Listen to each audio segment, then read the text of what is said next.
Hey guys, Darren here. Welcome to Mayhem Country Living. Yes, it's the guy from the internet.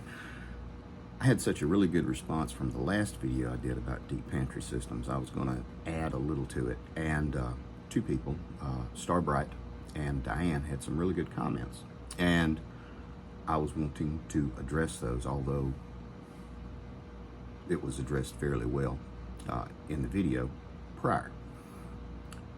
You plan your food preps catered around your family's specific needs.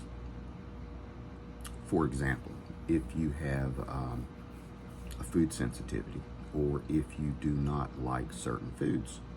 For example, I always say canned mushrooms. If you don't like canned mushrooms and they're on sale, you don't really need to buy a dozen cans of mushrooms, because they just won't get eaten, and that's a waste. That money could be applied to extend your food pantry or your food bank in other ways. If you have a sensitivity to preservatives, or you just don't like a lot of preservatives, well, then obviously you would stay away from the box stuff, the ready-to-eat meals where you just add water. If you have sodium issues, if you're on a low sodium diet, a buddy of mine, Doc Falcon, for example, he is on a low sodium diet. His planning and his food preps would be completely different than mine. Are you on any medications? Certain medications can make you sensitive to certain foods, and certain foods can alter the absorption of your medications. You might want to check that out as well. If you have, now this is going to be controversial, because I'll just say this.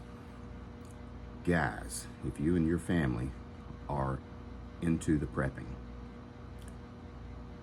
and you went and bought a new gun, and you do not have 6 months of stuff set aside, feminine hygiene products, tampons, pads, over-the-counter medications for UTIs, bladder infections, prescriptions for the one-day treatment for the others. If you do not have that, you are doing your family a disservice.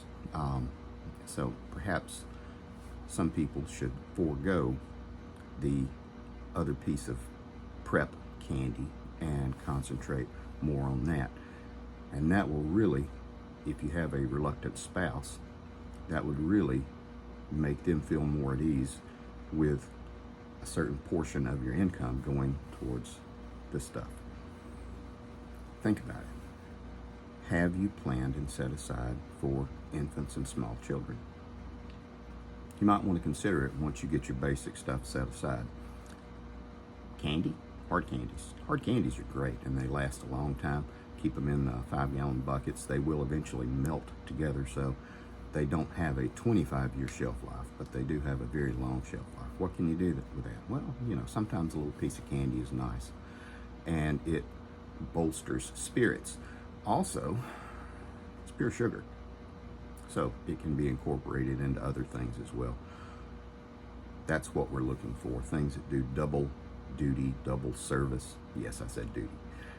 Things that do double service are critical. Look into storing proteins, long-term food storage.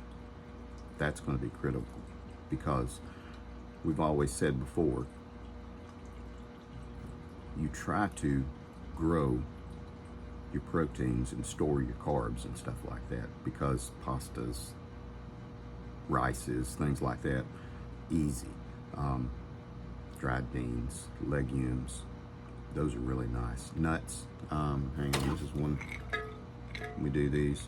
From what I've gathered about storing nuts, I think they need to be out of the shells, because a lot of times you'll get worms and parasites inside the shells, and that 50-pound bag of pecans that you bought and never hulled, it can be a problem. Vacuum sealed, oxygen absorber, all that good stuff, and they last a really long time. So that's one thing I'm working on now, is that. And just look at what you have. Do you have infants? Do you have baby formula stored? You have to be really careful with baby formula. Now, there are all kinds of different recipes that you can use to make baby formula. I won't go into that now, but be aware that some are milk sensitive, require soy, so whatever your family, your extended family, your group might need, think about that. You don't have to have a lot of it, but have some set aside. Diapers are a big thing. Do you have diapers? You don't have any kids around in diapers? Buy one or two, set them aside, keep them with your paper products, and keep the rodents out of them, because they'll dig into them after a while. Think about these things, regular practical solutions. I don't want anybody to do this kind of stuff if they live in a one-room apartment. It's not practical. It's just not practical for you. If you have the space and can indeed swing it, then it might be different. Although there are a lot of alternatives and ways where you can get creative to make a lot of storage in a very small space. Think about it.